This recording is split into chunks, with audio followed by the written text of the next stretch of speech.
Hello, my name's Toby Budd, and about 7 years ago I set up the website gigrower.co.uk. Pretty quickly the website established itself as the main online resource for the sport of pilot gig rowing and racing.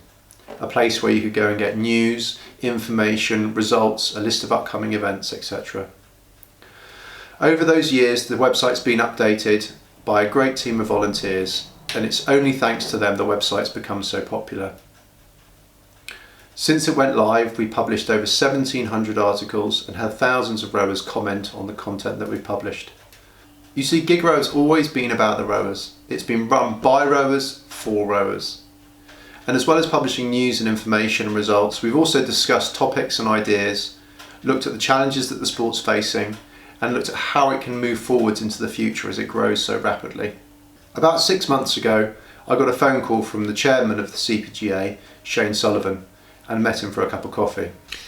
Yeah, Gig Rower's always been on the radar as far as I was concerned, because the Cornish Pilot Gig Association never really had any means of being able to get out and engage all the stakeholders, all the rowers, all the people that contribute to the sport. So I thought it was a natural fit that if I could talk to Toby and we could blend the two organisations together, it would give us a far more impact, but also scope that we can get out and reach all these people and contact them. So I thought, well, it was a good time to have a chat and see what we could do, what Toby's thoughts were, and then try to sell it to both organisations, which we did. When I sat down and had a cup of coffee with Shane, I was really impressed by his ideas about how he sees the CPGA, the governing body, facing down these challenges and taking the sport forward. So by the time you're watching this video, Gig Rower will be a part of the CPGA. Shane's also asked me if I'd join the CPGA and help them with their communications, and this is something I've agreed to do. Now, for my day job, I help businesses with their marketing, and for me, good marketing is about telling your story and answering your customers' questions. So the first thing I suggested they do is put this video together, telling their story and answering their customers, which is the rowers' questions. So I hope you'll find this video informative. I hope it will answer some of your questions. But more than that, I hope you see this video as a call to action.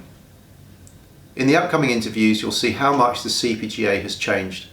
It's not the organisation that it used to be. Accompanying this video is an online questionnaire, and I urge you to take the time to fill it out. It's going to be live for the whole of December, and at the end of the month, the results will be reviewed and a strategic paper will be put together for the next 5 years, and this will be delivered at the AGM in January. So if you have strong opinions about how you feel the sport should be taken forward, how you feel it should deal with specific challenges and what the priorities of the CPGA should be, then now's your time to have your say and fill out the questionnaire. Thank you. My name's Anne Kerr, and I got involved in gig rowing in the early 90s, so the formation of the clubs at the time. CPGA was formed December 1986 in the front room of Ralph Bird, who most people know about Ralph Bird because of the building of the boat, to basically uphold the specification of the boat. Huge growth, huge changes. We're now at 69 clubs. Obviously, in the early 2000s, we didn't have anywhere near that number. So yeah, massive growth, 4 to 5 clubs a year. Huge number of changes in boat numbers as well, and just demand admin wise. Obviously the builders meeting that has just recently been held, that was a fantastic thing because all the builders, first time ever together, and so to get them all around one table was quite an interesting aspect. We lack the sort of builders going forward because we don't have that many that are new to the building, so we need those traditional skills passed on. We are nigh on 200 CPGA registered boats, and with the demand and the growth of the sport, we know that the demand is going to be there in the future, and it's how we maintain the wood supply. Obviously it's not down to us, but the Cornish elm that is no longer used, but the elm that is used, that it's of good quality and that's used and is sustainable, and how it goes from there. I mean, it's all about the boat. Regardless of what we do, it's about the boat, it's about how people perceive the boat, and it's about how people hold it as part of the heritage and tradition. It doesn't matter whether they're in Cornwall or whether they're in Wales, London, Norfolk next year. You know, it's about how people perceive the gig and how they treat the gig with its traditions. The racing side of it will develop regardless, because people continually push the elite side of it. But as long as everybody's got the heart of the boat, that's the basis of it. My name is Claire Tripp. I am the treasurer of the CPGA, and I have been doing that for under 2 years.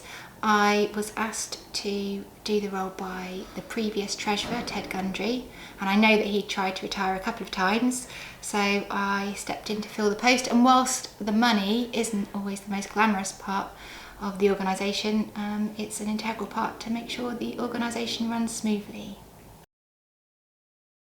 The Cornish Pilot Gig Association is the governing body for the sport of gig rowing, and it represents 69 clubs, around 8,000 rowers, of which 5,000 are attached to clubs, and there are over 200 boats, all based on a gig that was built over 180 years ago. The decision to change the organisational structure of the Cornish Pilot Gig Association was based on the fact that we've got a growing sport on our hands. So we decided to change the structure to become fit for purpose for the future. The organisation is now a charitable incorporated organisation, which means that we are protected from liability as a group of trustees. It was really important for the CPGA to change its structure because it was an unincorporated organisation, which exposed us as a committee to liability issues. So by incorporating as a charity, it's meant that we are protected against liability claims, and it also means that we can apply for grant funding from a diversity of organisations. We have lots of things that we would like to achieve in the future, and we know that our rowers and our clubs have lots of things that they would like to see happen. So for us, our priority is effective governance so we can achieve those aspirations. What we really need for effective governance is a multi-tier organisation where trustees can look after the legal obligations, but that others can get involved to make things happen. The structure we're considering would be a 3-tier structure whereby there would be trustees undertaking the legal obligations, then an executive committee which would meet monthly with a secretary, a treasurer and various officers undertaking welfare and such other issues, and then there would be a number of working groups which would be the 3rd tier, which would really be able to take things forward and make things happen.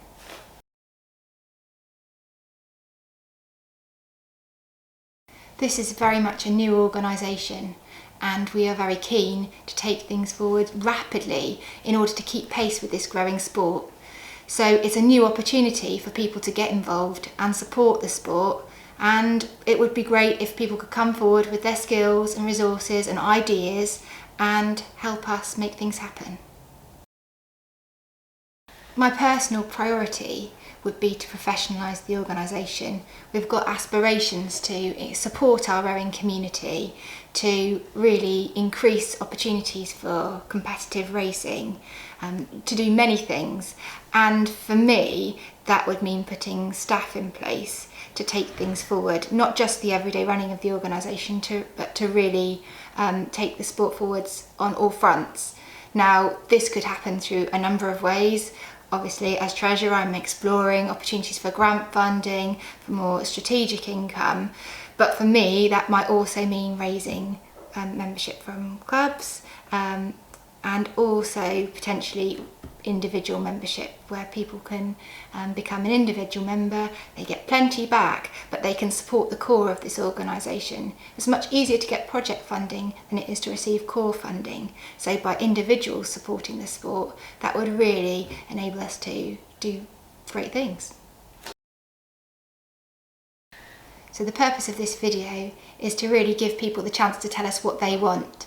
We all have personal opinions, but we really want to represent all rowers. So now is a chance for people to come forward and tell us what they want to happen for the future, both in the sport and for this organisation.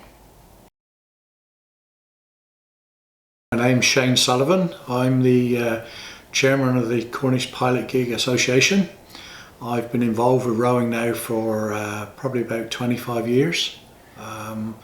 I came to rowing from the rugby club, really. It was something to do at it was a sort of say the type of background I was interested in, very historical, and also there was some good singing at the time, but also it was a sport that I was interested in. My whole family could get involved, which they subsequently did. So I started out rowing with Charlestown when they first got their boat back in 1991, and I then ended up as chairman of the club for 14 years. But I've been involved with the Cornish Pilot Gig Association probably on and off the committee now for at least 15, 16 years plus, I would have thought.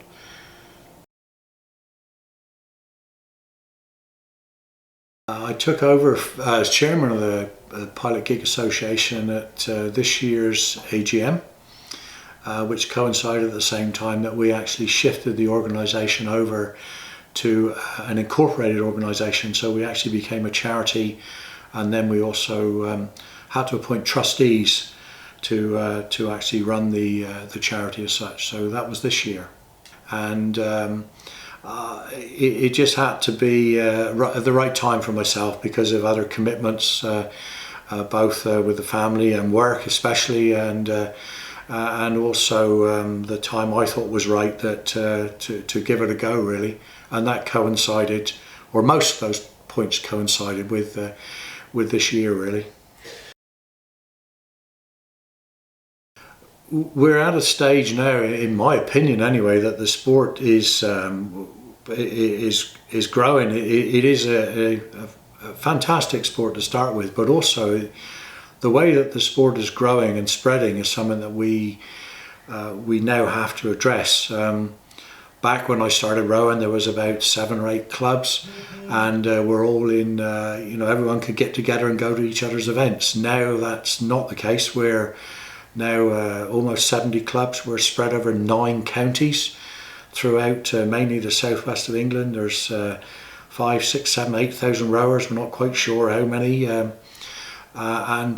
that is something that we cannot really continue in the way that we used to, or we have been running the sport. So we've had to look at our governance and how we are able to run the sport for the benefit of all, not just in Cornwall but outside of that. And the days when we all used to turn up at everyone's event are long gone. Now there's 3 or 4 events on a weekend.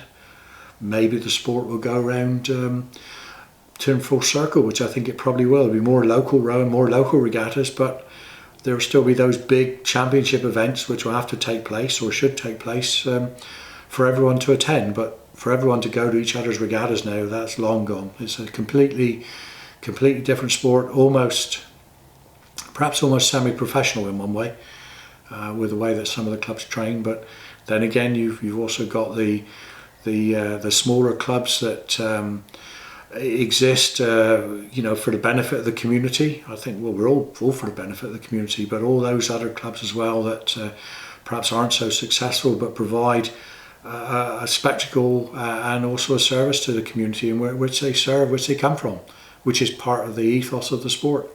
So it's how do we keep them all happy, and I'm not quite sure how we do that, but certainly we have to think about how we govern the sport as it spreads.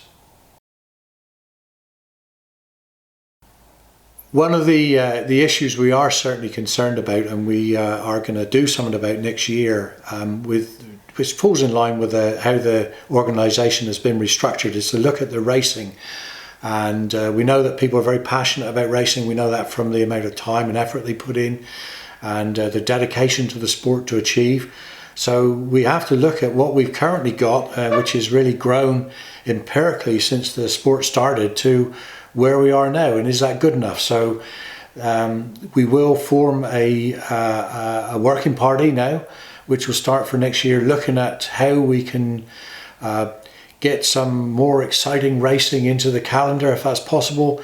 It may be different formats of racing, it may be different structures of racing, but we certainly know that we need to do something with it to keep everyone happy. But that's something we're committed to. We won't forget the other rowers that are in the clubs as well, because not all of them can race at these events, so we need to be a little bit mindful of that. But we'll start taking advice on getting everyone's views and thoughts and put it to the committee and see what they turn out. There's no real involvement from the CPGA with the Isles of Scilly World Championships. That's an event that's been organised and run by a separate committee, and you know, from our point of view, our involvement is purely restricted to organising when the boats go and the schedule of the delivery of the boats to the island and recovery, which has a major impact on the domestic season, because clubs can lose their boats in some cases. I know from my own club for 12 weeks, and that's one boat. So that's it does curtail your rowing activity over and around it. But everyone goes to the Scillies, they enjoy it. It's a hell of an event. It's one of the biggest sporting spectacles in the southwest. It does turn over a lot of money because of that. But from a point of view of anything to do with organisation, then it's got nothing whatsoever to do with the CPGA. It's a completely separate committee, and not run under our rules or any governance from ourselves whatsoever.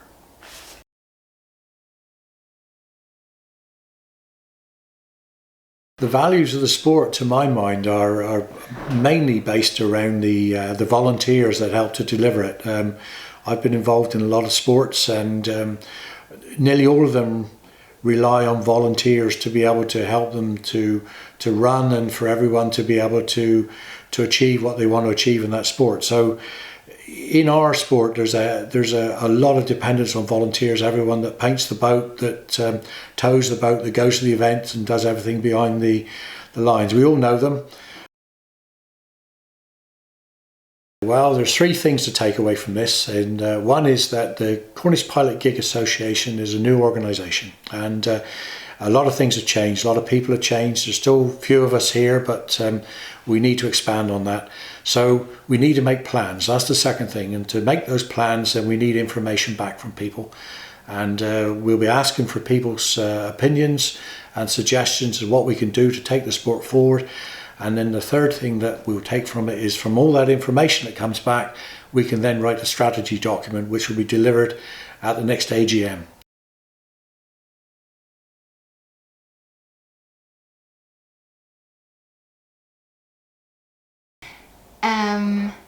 Right. That's fine. Ha.